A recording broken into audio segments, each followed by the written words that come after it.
Victoria's Canadian-Scottish Regiment celebrated its 100th anniversary in October 2012. To mark this special occasion, the Royal BC Museum opened a special exhibit to commemorate the proud and storied history of the regiment. We partnered with the Canadian-Scottish Regiment, one of the most storied regiments in Canadian history, who are based here in Victoria. To mark their centennial, we thought, together, wouldn't it be great to do a small exhibition? One of the highlights of the exhibition is the story of Piper James Richardson, who won the Victoria Cross for his bravery, although the regiment's history is also woven into the community. My grandfather, who came to Canada from Scotland right after high school to take a job with the Canadian Bank, signed up with the Canadian Highlanders, 16th Battalion, to serve in the First World War. And he kept a journal while he was serving in France and Belgium. And upon his return in about 1922, he decided to write it up as a memoir. And it really gives you the actual day-to-day what it was like. Some of my friends immediately joined the 1st contingent, and for some reason not explainable even yet, I found myself a few weeks later in a battalion, which was destined to provide the first reinforcements to the 1st Canadian Division. On advising my mother of this, I received the simple reply that she'd expected me to join the 1st contingent.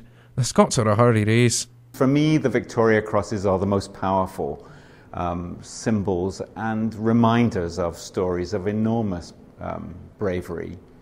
And of the 6 Victoria Crosses, I think the one that touches me most is that of James Richardson. Piper Richardson was considered to have participated in a glorious action in piping at Regina Trench in October of 1916. He wasn't killed playing the pipes that day. He was actually killed later in the day when he was helping take some wounded comrades off the battlefield. So he was moving back and forth with with stretchers, and he went back to retrieve his pipes. At one point, they were pulling out of a trench that had been a German trench that they'd captured, but they couldn't hold the trench, so they were vacating. And he told someone that he was going to retrieve his pipes, and he was never seen again. The job of the piper was to do with morale, to pipe the troops, and in this case, a situation where his battalion were pinned down, couldn't move, and he volunteered to stand on the rampart and play the pipes until the men felt they were able to charge over the top. The pipes were considered, actually, since the Jacobite rebellion in the 1740s, they were classified as an instrument of war rather than a musical instrument. And they did instill a lot of pride and fighting capability in the soldiers that moved forward with the pipes playing. So the pipes were lost, crushed into the mud of the battlefield, although they were retrieved by another person later, much later, from this location. And they made their way to Scotland, to a school in Scotland.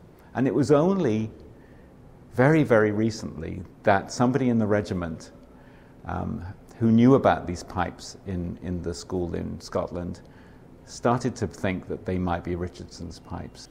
It's just, in a sense, good fortune that we have these pipes, because somewhere along the line somebody decided to make a souvenir of them. But we have borrowed them to sit alongside Richardson's Victoria Cross.